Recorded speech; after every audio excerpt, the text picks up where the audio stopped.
Application of commerce.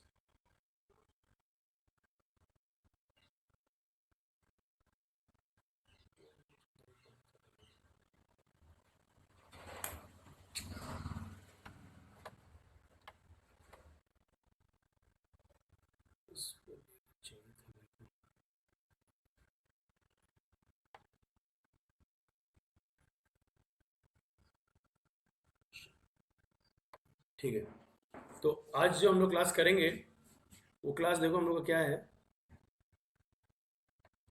आज का topic जो है हम लोग का, वो टॉपिक जो है वो है एप्लीकेशन ऑफ कैलकुलस, है ना, in commerce and economics. Actually हम लोग साइंस का स्टूडेंट है, we all are from the science background, but part C, है ना, पार्ट सी में हम लोगों का एक चैप्टर है एप्लीकेशन ऑफ कॉमर्स इकोनॉमिक्स। ये चैप्टर हम डिस्कस कर रहे हैं।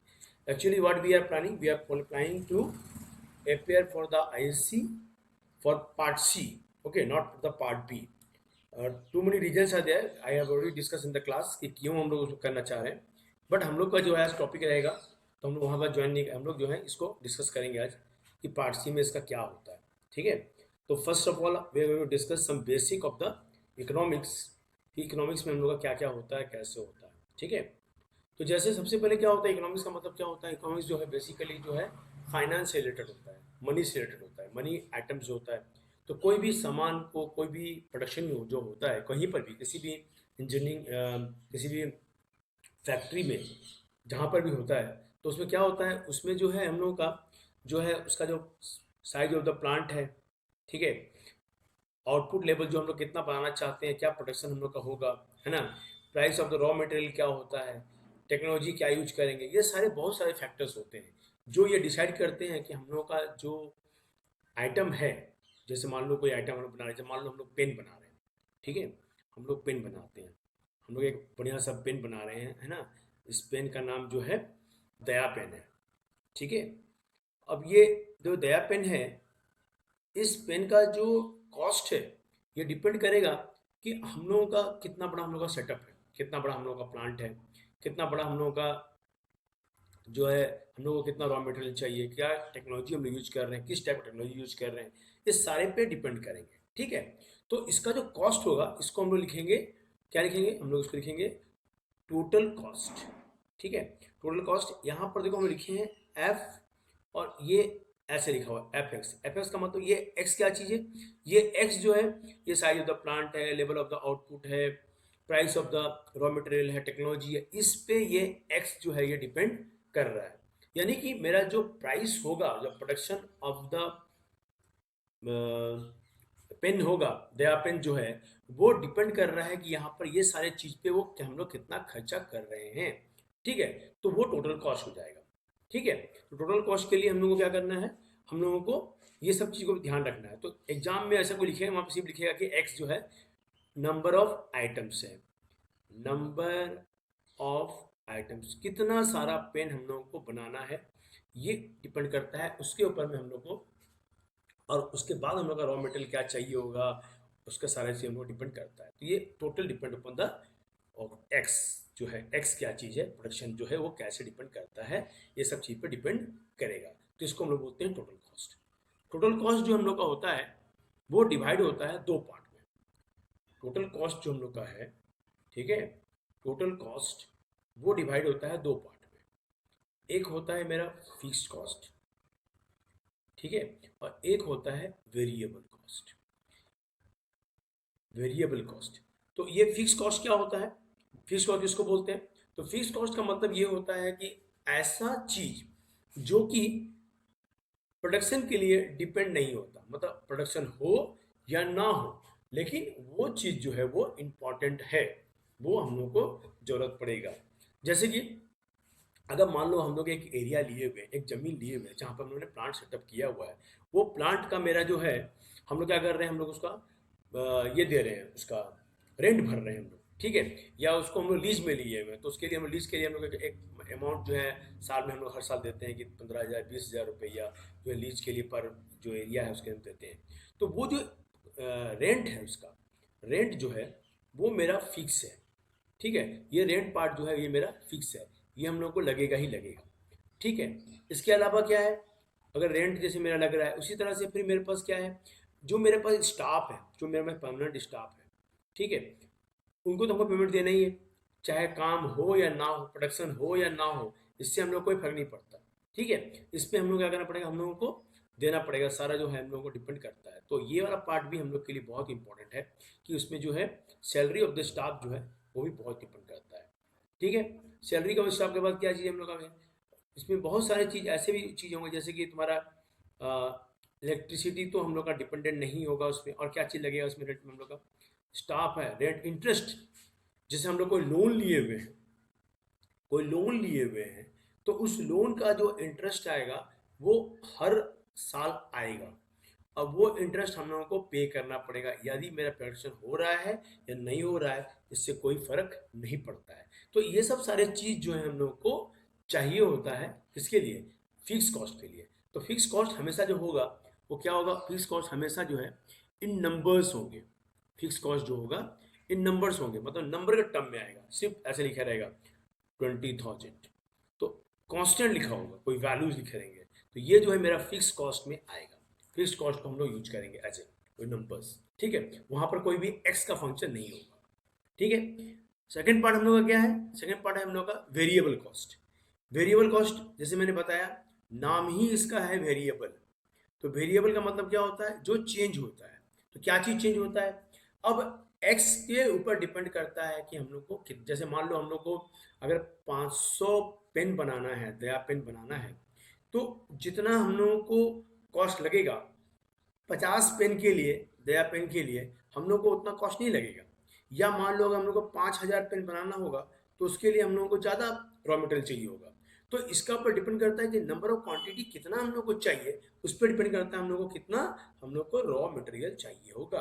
तो raw material will be depend upon how many numbers of atom we want to produce, तो दैट कैन बी, वो जो है पार्ट है वो उस पर डिपेंड कर रहा है, जैसे हम लोग 5,000 बना रहे हैं, 10,000 बना रहे हैं, 20,000 बना रहे हैं, इस पर डिपेंड करता है रॉ मटेरियल। तो रॉ मटेरियल डिपेंड करता है, अब मान लो कि एक ट्रक है, उस ट्रक में मेरे पास जो है 500 आइटम का सामान आता है, अगर मेरे को 5,000 बनवाना होगा तो हमको 10 ट्रक मंगवाना पड़ेगा, तो ट्रांसपोर्टिंग भी चेंज हो जाएगा। अगर मेरे को 50,000 मंगवाना होगा तो मेरे को और ट्रांसपोर्टिंग मेरा बढ़ जाएगा। तो ट्रांसपोर्टिंग भी डिपेंड करता है कि हमको रॉ मटेरियल कितना चाहिए, है ना, तो ट्रांसपोर्टिंग जो है मेरा ये भी डिपेंड करता है। अब जितना ज़्यादा हम लोग बनाएंगे प्रोडक्शन, हमको उतना ज़्यादा जो कैजुअल लेबर्स होगा, जो मेरा टेम्प्रोरी लेबर्स होगा, जो डेली बेसिस पे काम करता हो, डेली आता होगा काम करके जाता होगा, उस पर डिपेंड करता है, क्योंकि वो भी आएगा तो वो भी जो है अपने हिसाब से काम करेगा, जाएगा। अब मेरे को 500 अगर बनाना हो, तो मान लो मेरे के लिए मोटा मोटी मान के चलो मेरे पास 10 लेबर जो है 500 बनाता है, तो अगर हमको 5,000 बनाना होगा तो ऑब्वियसली मेरे को ज़्यादा लेबर चाहिए होगा, मेरे को 100 लेबर चाहिए होगा, तो हमको 100 लेबर को पे करना पड़ेगा।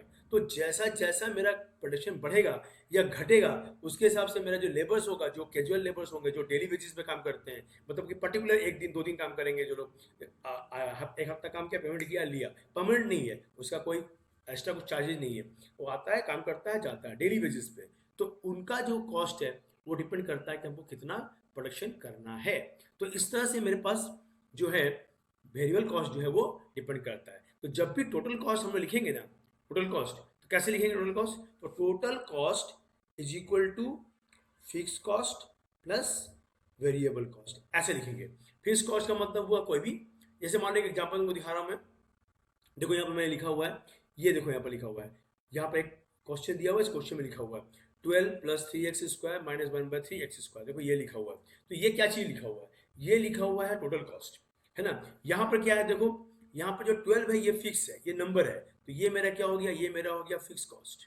ठीक है, क्यों, क्योंकि ये एक नंबर है, ये चेंज नहीं होगा, चाहे एक्स कुछ भी हो जाए वो चेंज नहीं होगा, तो वो वाला फिक्स कॉस्ट है। लेकिन यहाँ पर ये जो नंबर नेक्स्ट पार्ट जो है, यहाँ पर देखो ये वाला पार्ट, ये पार्ट क्या है, ये पार्ट एक्स का पार्ट है। एक्स का पार्ट का मतलब क्या हो रहा है, यहाँ एक्स जैसे जैसे हम लोग डालेंगे वैसे वैसे ही क्या होगा, ये चेंज होगा। तो ये डिपेंड करता है कि तुम्हारा एक्स पे वो वेरी करेगा, तो ये हो गया वेरिएबल कॉस्ट। तो कॉस्ट में वेरिएबल कॉस्ट और ये तुम्हारा जो है फिक्स कॉस्ट जो है तुम्हारा आएगा, ये हो गया टोटल कॉस्ट। इसको हम लोग सी एक्स से भी लिखते हैं, मतलब अगर तुम्हारा सी एक्स लिखा हो, है ना, या तुम्हारा टोटल कॉस्ट लिखा हो, या फिर खाली सी लिखा हो, इससे कोई फर्क नहीं पड़ता। टोटल कॉस्ट को हम लोग इसी तरह से लिखते हैं, रिप्रेजेंट करते हैं। ठीक है, अब आते हैं हम लोग रिप्रेजेंट करने के बाद हम लोग का जो है एक बहुत इंपॉर्टेंट चीज है इसमें, ये एसी। ये एसी वाला एसी नहीं है हम लोग घर में लगाते हैं ठंड गर्मी के समय, ठीक है। ये एसी है एवरेज कॉस्ट। ठीक है, ये कॉस्ट क्या है, ये है average cost. Average cost, average cost क्या होता है, जैसे मान लो मेरा टोटल कॉस्ट मेरा पड़ गया 5,000 रुपया। ठीक है, टोटल कॉस्ट 5,000 पड़ गया। कितना आइटम बनाए हैं हम लोग एक्स आइटम बनाए हैं। तो ये जो वैल्यू आएगा, ये वैल्यू क्या दिखाएगा हम लोग को, what will be the average cost of the item. ठीक है, तो एवरेज कॉस्ट कैसे लिखते हैं हम लोग, for the process writing average cost, average cost को लिखते हैं हम लोग टोटल कॉस्ट बाय एक्स। ये मेरा एवरेज कॉस्ट होता है। Total cost by x is your average cost. तो एमएल अग्रवाल में जो मेरा पहला चैप्टर है, वो चैप्टर में सिर्फ इंट्रोडक्शन है इकोनॉमिक्स के ऊपर में, और टर्म्स बारे में बताया गया है कि क्या क्या होता है। तो इसमें से हम लोगों ने पढ़ लिया कि क्या क्या टर्म्स होता है। एक टर्म हम लोगों ने पढ़ा कॉस्ट फंक्शन। ठीक है, दूसरा हम लोगों ने क्या पढ़ा, हम लोगों ने पढ़ा कि तुम लोग का एवरेज कॉस्ट। ठीक है, और जो है ये दो चीज हम लोगों ने पढ़ लिया, एवरेज कॉस्ट और टोटल कॉस्ट। ठीक है, इसके बाद हमने क्या पढ़ा, फिक्स कॉस्ट और वेरिएबल कॉस्ट। ये दो चीज पढ़ लिया, मतलब टोटल 4 डिफरेंट टाइप का टर्म्स जो है, जो हम लोग का यूज होता है, दो 4 टर्म्स यूजिंग फर्स्ट सिंपली, कि एक प्रोडक्शन के लिए हम लोग का क्या का टर्म यूज होता है वो हमने डिस्कस कर लिया है। ठीक है, समझ में आ गया, इतना पार्ट क्लियर है, कोई दिक्कत है तुम लोगों को इसमें किसी को?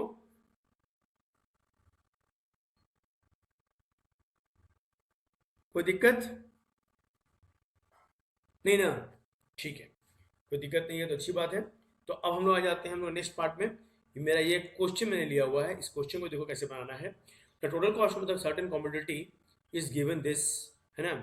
Right down the, write down, WRIT, write down the total cost, fixed cost, variable cost and average cost when the 3 units are produced। ठीक है, 3 यूनिट्स जो है प्रोड्यूस करने के लिए हम लोगों को क्या वैल्यूज आएंगे वो हम लोग को बोल रहा है। ठीक है, तो अभी यहाँ पर क्या बोल रहे हैं,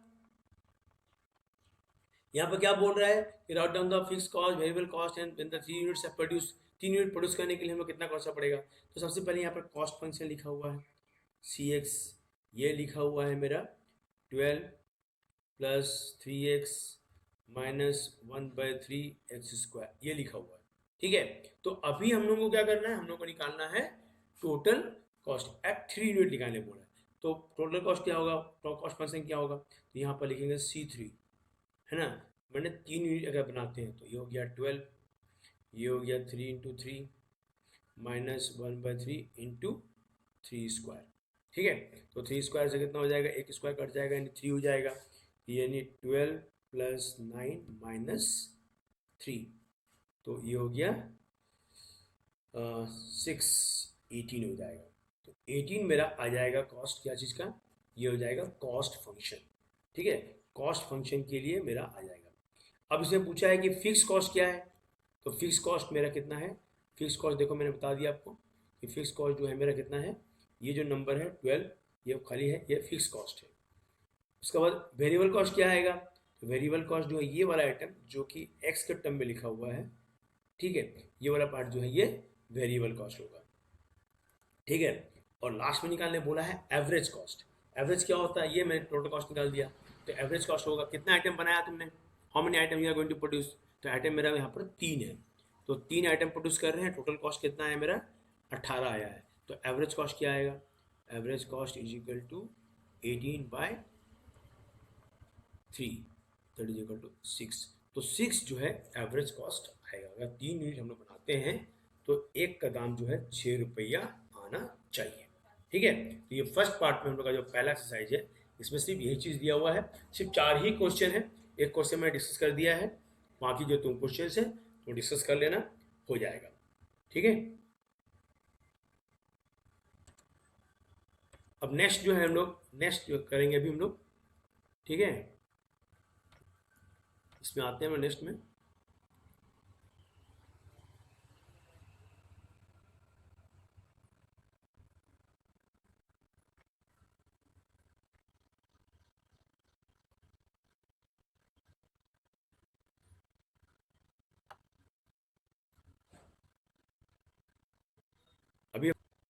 अभी हम लोग का नेक्स्ट जो है, यहाँ पर हम लोग का जो है ये हम लोग डिस्कस कर रहे हैं, इसमें कुछ नया टर्म्स हम लोग फिर डिस्कस करेंगे। ठीक है, वो नया टर्म क्या क्या है? सबसे पहले तो हम लोग का टर्म जो है देख लेते हैं क्या चीज़ है। एक टर्म है मेरा यहाँ पर हम लोग डिस्कस करने वाले हैं, डिमांड फंक्शन। ठीक है, बड़ी डिमांड फंक्शन, अगर हम लोग डिमांड फंक्शन है तो क्या होता है? तो various economics studies shows that the quantity demands of the commodity depend upon the many factors, namely what is the price of the commodity, कोई भी चीज़ का दाम कितना होता है, कंज्यूमर इनकम, कंज्यूमर का क्या इनकम होता है, और taste of the consumer, consumer का क्या टेस्ट है, किसी को कोई चीज़ अच्छा लगता है, किसी को कोई चीज़ खराब लगता है, कोई जो है जेल पे लिखना चाहता है, कोई डॉट पेन से लिखना चाहता है ना, सबका अलग अलग टेस्ट है ना, किसी को मार्कर चाहिए, किसी को कुछ भी चाहिए, तो कोई 10 रुपये का पेन यूज करता है, कोई 2 रुपये का यूज करता है, तो बोलता नहीं हमको नहीं चाहिए, हमको 100 रुपये पेन यूज करना है। तो it's all depend on the taste of the consumer क्या होता है ना। तो अदर थिंग जितना भी चीज़ हमारे यहाँ पर हैं, इन सारे को लेकर हम लोग जो है डिपेंड करता है कि इसका डिमांड क्या होता है। लेकिन हम लोग यहाँ पर बेसिकली इस चैप्टर में डिस्कस करेंगे, तो वहाँ पर जो है डिमांड फंक्शन को हम लोग लिखते हैं x is equal to F P. P का मतलब प्राइस पर यूनिट, पी क्या हो गया यहाँ पर, पी हो गया प्राइस, ठीक है, प्राइस पर यूनिट, मतलब एक यूनिट बनाने के लिए, एक कोई सामान, एक पेन को बनाने के लिए, दयानंद जो पेन था हम लोग का, दया पेन जो था, उसको बनाने में जितना खर्चा हो रहा है उसका नाम हम लोग क्या रख दिए, पी रख दिए, है ना, उसका प्राइस पर यूनिट। देखो यहाँ पर हमने लिखा हुआ है पी का मतलब होता है प्राइस पर यूनिट, और एक्स जो है demand of the x unit, x unit का डिमांड होगा तो उसको यूज करेंगे। तो कैसे लिखेंगे एक्स को, एक्स को लिखेंगे हम लोग 30 + 2p। यहाँ कुछ भी हो सकता है फंक्शन, ये लीनियर फंक्शन कुछ भी हो सकता है, नॉट नेसेसरी कि यही होगा जो हम दिखा रहे हैं, कोई भी लीनियर फंक्शन हो सकता है, it can be any linear function, but linear function will be contain but P will be contain, P का मतलब हो गया प्राइस पर यूनिट, वो पी होना चाहिए। तो X is equal to P के टर्म में डिफाइन कर दिए हम लोग, तो वो क्या हो गया, प्राइस पर यूनिट हो गया। उसी तरह से इसका उल्टा भी है, रिवर्स भी है, if the price depend upon the demand then the demand function will given by p 20 + 4x + 3x²। देखो यहाँ पर मैंने p को इन टर्म ऑफ x लिखा हुआ है, तो एग्जाम में जब क्वेश्चन आएंगे तो it can be written p in term of x और x in term of p, दोनों ही होगा, कोई जरूरी नहीं है कि मेरा सिंपल एक जैसा कुछ होगा, है ना। तो बी श्योर कि मेरा जो क्वेश्चन दिया गया है उसमें x दिया गया है या p दिया गया है, डिमांड फंक्शन क्या है और कैसे उसको यूज करना है। ठीक है, अगर तुम लोग को p का टर्म में दिया हुआ है तो x दिया हुआ है, तो हम लोग x को p के टर्म में या p को x के टर्म में हम लोग कन्वर्ट कर सकते हैं। It's all depend on question में देख के हमको समझना पड़ेगा कि हम लोग क्या करना है। ठीक है, इसमें घबराने का नहीं है, सोचने का नहीं है, बहुत सिंपल क्वेश्चन रहेगा। ठीक है, और उसको समझ लेने का है कि क्या बोल रहा है, उसका क्या समझा रहा है ना। अब देखो उसमें से मेरा एक चीज और भी है, इंपॉर्टेंट चीज आ रहा है तुम्हारा, जैसे यहाँ पर मेरा जो है रेवेन्यू फंक्शन है। ठीक है, तो रेवेन्यू किसको बोलते हैं, what you mean by revenue किसको बोलते हैं? तो रेवेन्यू का मतलब क्या होता है, देखो ये जो रेवेन्यू फंक्शन है ये क्या होता है, तो जैसे हम लोग कोई सामान बनाया, जैसे हम लोगों ने क्या बोला, दया पेन बनाया हम लोगों ने, तो दया पेन बनाया हम लोगों ने, मान लो मेरा 500 पेन बनाया, अब ये 500 पेन को क्या करेंगे, हम बेचेंगे। तो जब हम लोग सोल्ड करेंगे, जब हम लोग बेचेंगे तो क्या होगा, एक कुछ दाम रखेंगे उसका, मान लो उसका दाम हमने रखा पी, तो जो हमने बेचना शुरू किया, तो वो जो बेचना शुरू किया तो उससे मेरा जो पैसा आने लगा, जो अमाउंट रिसीव हुआ, उस इश्यू को हम क्या बोलते हैं, उसको हम लोग बोलते हैं रेवेन्यू। जनरली हम लोग जो स्कूल में पढ़ते थे कॉस्ट फंक्शन, कॉस्ट फंक्शन जो होता तो परचेजिंग प्राइस था, लेकिन ये परचेजिंग प्राइस नहीं है, ये मेरा जो है रेवेन्यू है। रेवेन्यू का मतलब क्या होता है, जब हम लोग कोई चीज़ के सामान को बेचते हैं, कोई प्रोडक्ट को बेचते हैं, तो जो पैसा हम लोग को मिलता है, जो अमाउंट हम लोग को मिलता है ना, जो हम लोग को मनी रिसीव होता है, वो मनी जो है उसको क्या बोलते हैं, उसको हम लोग बोलते हैं रेवेन्यू फंक्शन। ठीक है, तो वो मेरा रेवेन्यू है। तो रेवेन्यू को कैसे काउंट करेंगे हम लोग, रेवेन्यू को काउंट करेंगे इन term of x into P, मतलब एक यूनिट का दाम कितना है, पी, कितना यूनिट बनाया हमने, हमने बनाया एक्स यूनिट, तो पी इंटू एक्स जो है, या एक्स इंटू पी जो बोलो तुम, दोनों का मतलब एक ही है, पी इंटू एक्स या एक्स इंटू पी जो है हमको क्या दे रहा है, हमको दे रहा है रेवेन्यू, हमको रेवेन्यू कितना पैसा मिला। तो इसका मतलब ये हुआ कि हम लोग 500 सामान हम लोग बनाए हैं और हम लोग का पी एक का दाम है, तो यानी कि 500 पी मेरे को रिसीव हुआ, तो ये मेरा क्या हो गया, ये मेरा रेवेन्यू हो गया, दिस इज माई रेवेन्यू। ठीक है, तो रेवेन्यू मेरे को मिल गया, तो रेवेन्यू जो मिलेगा वो मेरे को इस तरह से हम लोग काउंट करके निकालेंगे। तो एवरेज रेवेन्यू क्या हुआ, यहाँ जो ए आर लिखा हुआ है, ये ए आर जो है ये क्या है, एवरेज रेवेन्यू।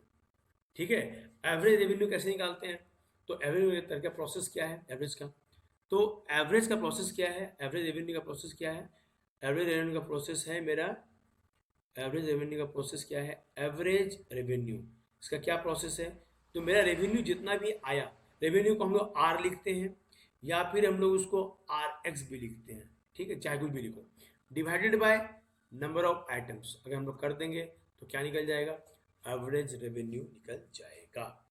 ठीक है, तो अगर कभी क्वेश्चन में दिया हुआ है what is your average revenue, तो उसके लिए क्या करेंगे हम लोग, रेवेन्यू बाय एक्स या आर एक्स बाय एक्स निकाल के हम लोग एवरेज रेवेन्यू निकालेंगे। देखो एवरेज का मतलब क्या होता है, अभी मैंने डिस्कस किया, एवरेज कॉस्ट का मतलब क्या होता है, जब भी हम लोग कुछ कर रहे हैं ना, तो डिवाइडेड बाय टोटल नंबर कर देंगे तो क्या आ जाएगा, मेरा एवरेज आ जाएगा, एवरेज वैल्यू, तो हम लोग को निकालने के लिए ये करना पड़ेगा। ठीक है, और इसके बाद जो है एक बहुत ही इंपॉर्टेंट पार्ट हम डिस्कस करने जा रहे हैं, ये है मेरा प्रॉफिट फंक्शन। ठीक है, what do mean by profit function, profit function क्या होता है। ठीक है, प्रॉफिट फंक्शन मतलब क्या होता है, जैसे कि हम लोग का क्या है कि हम लोग ये देख रहे हैं प्रॉफिट फंक्शन क्या होता है, कि जैसे कोई सामान है, ठीक है, अब उसको हम लोग बेचे तो हम लोग को क्या मिला, हम लोग को मिला रेवेन्यू। ठीक है, और वही सामान को हम लोग को जो मेरा खर्चा बैठा था वो क्या था, मेरा कॉस्ट था। तो ये दोनों का जो डिफरेंस होगा ना, जो डिफरेंस होगा ये दोनों का, ये डिफरेंस को हम लोग यूज करेंगे क्या, ये डिफरेंस जो है ये मेरा हो जाएगा रेवेन्यू माइनस कॉस्ट, ये जो है ये हो जाएगा प्रॉफिट फंक्शन। देखो प्रॉफिट फंक्शन को मैंने कैपिटल पी एक्स लिखा हुआ है और जो प्राइस फंक्शन था वो स्मॉल पी लिखा हुआ है, तो ध्यान देना क्वेश्चन में स्मॉल पी जो लिखेगा ये मेरा प्रॉफिट, ये प्राइस पर यूनिट है। ठीक है, प्राइस पर यूनिट। ठीक है, लेकिन अगर मेरा प्रॉफिट होगा तो वो होगा प्रॉफिट, तो R X is equal to minus C X जो है ये प्रॉफिट है, रेवेन्यू माइनस कॉस्ट। यानी क्या होगा कि हम लोग 500 पेन बनाए और उस पेन को हम लोग बेचना शुरू किया, बेचते बेचते बेचते बेचते इतना पैसा आ गया कि हम लोग का रेवेन्यू और कॉस्ट इक्वल हो गया। तो कौन सा कंडीशन आ गया, अभी यहाँ पर नो प्रॉफिट, ठीक है, नो प्रॉफिट नो लॉस आ गया, मान लो बेचते बेचते ऐसा कंडीशन आ गया, नो प्रॉफिट नो लॉस के कंडीशन में हम लोग आ गए। ठीक है, जितना मान लो मेरा 500 पेन बनाने में जितना खर्चा हुआ था उतना हम लोग बेच के रेवेन्यू से उतना पैसा हम लोग कमा लिए। तो जो कमा लिए हम लोग, अब मेरे पास जितना पैसा हम लोग खर्चा किए थे बनाने में उतना ही मेरा वापस भी आ गया, तो मेरा क्या हो गया, वो जो कंडीशन है उसको हम लोग बोलते हैं ब्रेक इवन पॉइंट। ठीक है, उसको क्या बोलते हैं हम लोग, ब्रेक इवन पॉइंट, यानी ऐसे समय जबकि अभी मेरा पॉकेट में जितना लागत था, जो मैंने खर्चा लगाया था बनाने में, प्रोडक्ट मेरा खर्चा किया था, वो पैसा मेरा वापस आ चुका है। इसको हम लोग बोलते हैं ब्रेक इवन पॉइंट, यानी profit no loss no gain, है ना, वो ना प्रॉफिट जो मेरा वो क्या हो जाएगा, प्रॉफिट हो जाएगा मेरा जीरो। ठीक है, प्रॉफिट क्या हो गया, जीरो। अभी मेरे पास ना तो लॉस भी नहीं है, लॉस भी मेरे पास जीरो है, ना तो मेरे पास लॉस है और ना तो मेरे पास प्रॉफिट है, तो उस कंडीशन को हम क्या बोलते हैं, ब्रेक इवन पॉइंट। तो उसको कैसे लिखते हैं हम लोग, कैसे लिखते हैं उसको, उसको लिखते हैं हम लोग, उसको लिखते हैं हम लोग R X is equal to C X, revenue is equal to cost, revenue is equal to cost, ये हो गया break even point, no profit no loss. ठीक है, ये तो एक क्वेश्चन हम जल्दी से बनाते हैं, हमारे पास थोड़ा टाइम कम है, तो ये डिस्कस कर लेते हैं क्वेश्चन को कैसे बनाएंगे। ठीक है, तो इस क्वेश्चन को बनाने के लिए क्या करेंगे हम लोग,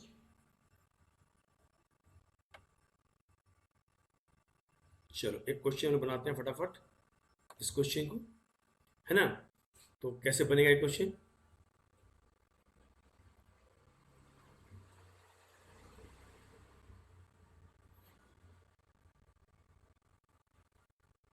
देखो यहां पर एक क्वेश्चन दिया हुआ है, a publishing house find the cost directly attribute to each of the book is 30, है ना। तो अभी हम लोग के पास जो है ये दिया हुआ है, तो अभी यहां पर बोल रहा है कि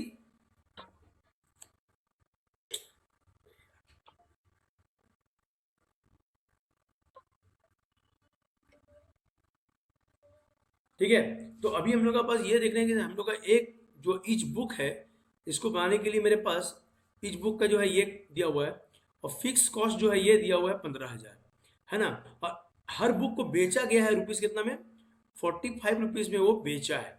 तो हम लोग को निकालना है cost function, revenue function and break even point निकालना है, ये तीन चीज हम लोग को बोला है क्वेश्चन में बनाने के लिए। ठीक है। तो सबसे पहले क्या है कि एक सामान को जो बनाने में मेरा है 30 रुपीज़ खर्च हुआ है। अच्छा, कितना आइटम बनाया हूँ? तो हम लोगों को तो पता ही है मैथ में क्या सिस्टम है। मैथ में क्या होता है कि हम लोगों का एक आइटम को मान लो let number of item produce कितना प्रोड्यूस किया मान लो हम लोग, कितना प्रोड्यूस किया हम लोग, x number of item produce किए। तो टोटल कॉस्ट क्या होगा? टोटल कॉस्ट हो जाएगा एक्स, 30x हो जाएगा, क्योंकि एक का दाम 30 रुपया पड़ा है। टोटल नंबर ऑफ हम लोग कॉस्ट बनाए हैं कितना, 30, तो 30x हो जाएगा टोटल कॉस्ट, है ना। ये हो जाएगा मैन्युफैक्चरिंग कॉस्ट, है ना।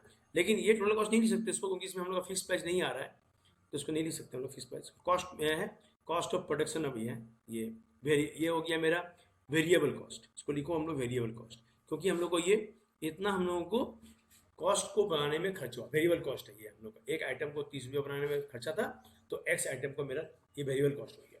ये डिपेंड करता है कि कितना हम लोग बना रहे हैं। अगर एक्स हम लोग चेंज करेंगे तो ये वैल्यू भी चेंज होगा, तो ये हो गया वेरिएबल कॉस्ट। ठीक है। लेकिन यहाँ पर फिक्स कॉस्ट क्या दिया हुआ है, व्हाट इज एफसी?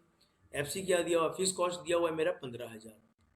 ठीक है। तो अब हम लोग लिखेंगे टोटल कॉस्ट, टीसी। वो क्या होता है? वो होता है fix cost plus variable cost.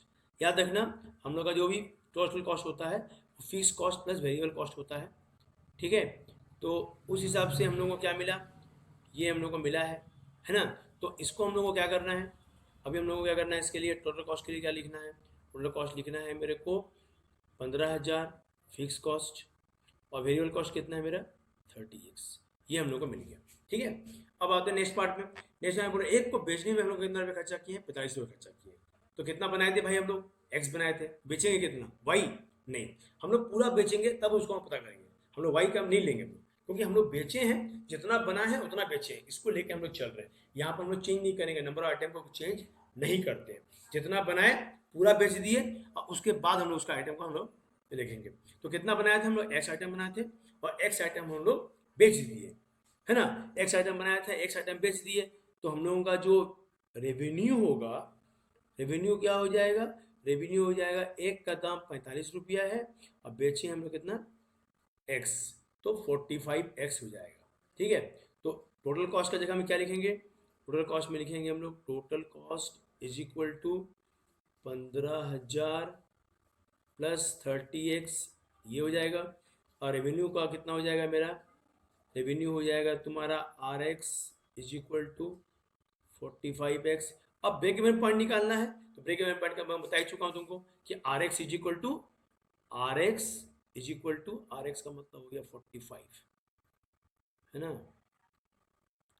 RX हो गया मेरा 45, तो 45 is equal to 30x plus 15,000, ये आएगा, है ना। तो उसको हम लोग बोल सकते हैं कि 15x इज इक्वल टू 15,000, तो x का मतलब कितना हो गया? 1,000। तो x जो है 1,000, यानी 1,000 आइटम को हम लोग बेचेंगे, तो हम लोग का ब्रेक इवन पॉइंट आ जाएगा, मतलब नो प्रॉफिट नो लॉस आ जाएगा। ठीक है। तो ये 2 चैप्टर का जो था मेरा, 2 एक्सरसाइज जो था, ये पहला 2 एक्सरसाइज हमने आज डिस्कस कर दिया है। ठीक है। तो क्वेश्चन जाकर देखो बुक में, बनाओ, और फिर जब स्कूल खुलेगा तो हम लोग डिस्कस कर लेंगे उसमें, है ना, क्या करना है उसको। क्लियर है? हाँ,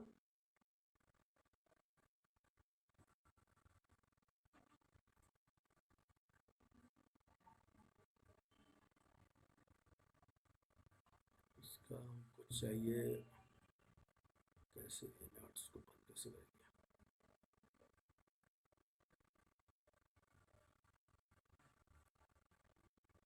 तो तुम लोग 3 ही लोग हैं तुम लोग? हम्म, बाकी है तो कैसे डिस्कस